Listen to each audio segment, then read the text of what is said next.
Всем привет, вы на канале SuperKit. Бродил по просторам AliExpress и попал на 4G модем, который и так давно попадался на глаза.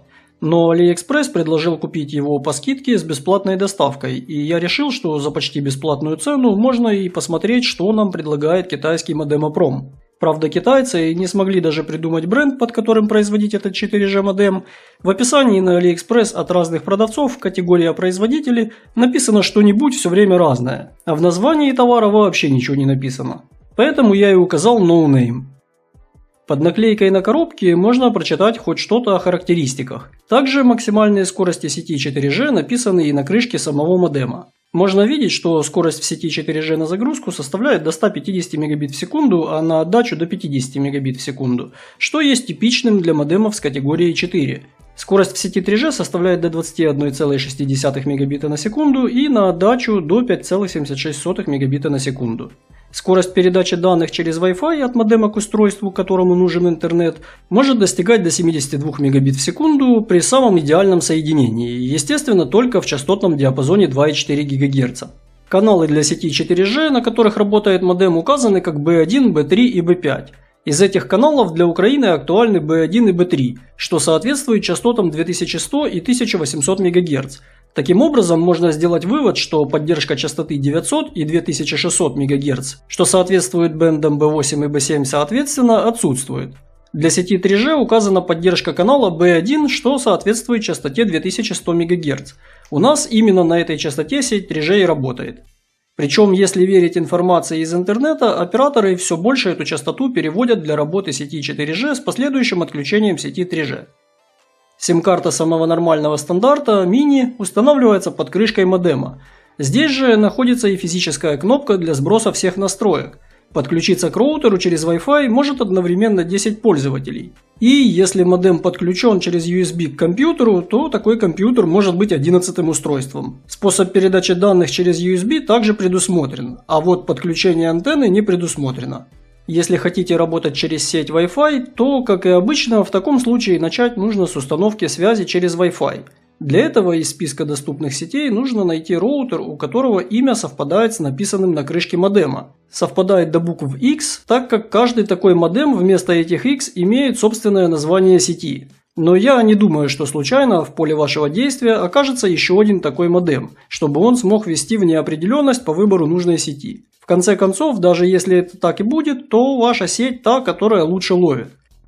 Я знаю, что у некоторых людей почему-то возникают сложности с поиском паролей к Wi-Fi либо к странице настроек. Об этом мне говорят отзывы на сайтах магазинов, в которых подобные девайсы продаются. Но, как и обычно, данная информация указана там, где устанавливается сим-карта, либо на крышке, которая закрывает этот разъем. В данном случае китайцы нанесли эту информацию и на крышку, и на внутреннюю часть модема. Пароль сети Wi-Fi у нашего no-name модема 1, 2, 3, 4, 5, 6, 7, 8, 9, 0. Идеальный пароль, чтобы его не забыть. Кому нужен другой пароль, тот может поменять его в настройках. В настройки можно попасть, если ввести в браузере 192.168.100.1. В полях логин и пароль необходимо ввести стандартное слово «админ» в обоих случаях. На странице настроек можно видеть выбор из 3 языков. Однако на русский язык перевод крайне корявый. Многие слова как будто писали случайно. В меню вроде бы есть настройки роутера, тип шифрования, настройка локальной сети, но что касается мобильной сети, то непонятно почему здесь есть выбор между двумя сим-картами, как будто здесь две сим-карты, как в моем роутере. Справа вроде бы показывает идентификатор базовой станции, но при этом в меню нет такой элементарной функции, как разорвать соединение и заново подключиться. Это важная функция, я часто замечал, что скорость зависит от того, какой IP был выдан при подключении к мобильному интернету, и реконнектом есть вероятность смены IP через смену сервера. При выборе сети доступны только 3 варианта действий между стандартами, а именно только 3G, только 4G и еще один вариант дать возможность определять модему самому, к какой сети сейчас лучше подключиться. Сам модем в сети 3G определил меня в Roaming Clive, что несет за собой ограничение по скорости в 512 кбит в секунду. А принудительного выбора сети, когда я сам из списка выбираю, что считаю нужным, не предусмотрено. На главной странице показывает какую-то левую температуру, значение которой достигает 70 градусов, и это точно не температура модема. USSD нет, SMS нет, в настройках по Wi-Fi можно выбрать конкретный канал с 1 по 13, но нельзя установить режим авто. Некоторые позиции в меню настолько стрёмные из-за корявого перевода, что играть в эту игру не хочется, а то нажму еще какую-нибудь кнопку самоуничтожения. Данная вкладка сразу навевает хорошие мысли, что сюда можно вписать любой необходимый имей. Однако это не так. При попытке внести сюда имей с моего очень старого телефона ничего не происходит, пишет неудача, и новый имей не сохраняется. Хотя, если честно, тут и так имей с надписью под крышкой не совпадает с тем, который написан в меню настроек. Если кому интересно, то TESR USB на этой странице настроек означает отключение и включение передачи данных через USB.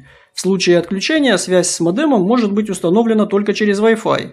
Не вижу смысла в этой опции, так как если забыть пароль входа через сеть Wi-Fi, то вариант для входа в настройки через USB остается последним, а иначе нужно будет все сбросить до заводских настроек через физическую кнопку.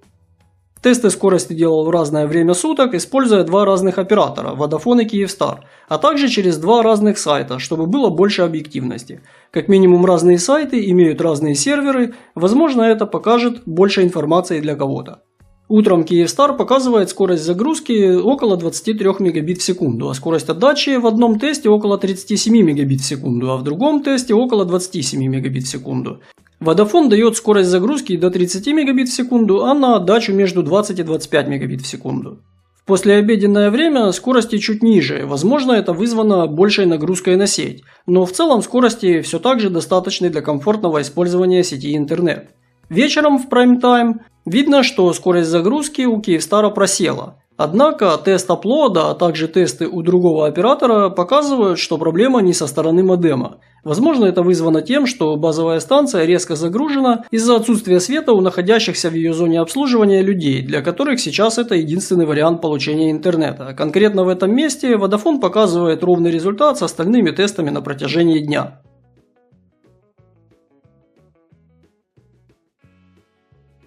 Напоследок провел тест с помощью модема ZTE MF79U. Эта скорость актуальна для сравнения с тестом модема NoName. Тест был около 23:00. Модем ZTE MF79U показал более уверенный результат. Скорее всего, потому что для него доступны в 2 раза больше сетей на разных частотах. Если бы не разовый выпад из статистики, то Kyivstar, как и Vodafone, на протяжении дня показывал стабильный результат в тестах, сделанных с помощью модема NoName. Особенно интересны скорости отдачи. Уже по классике я решил проверить совместимость модема с роутерами для 3G и 4G модемов, и мой D-Link DIR412, перепрошитый прошивкой Zyxel, распознал этот модем и готов раздавать с него интернет. Если честно, это очень неожиданный результат, так как был уверен, что модем не распознается. Сам модем видится роутером как Android 9024.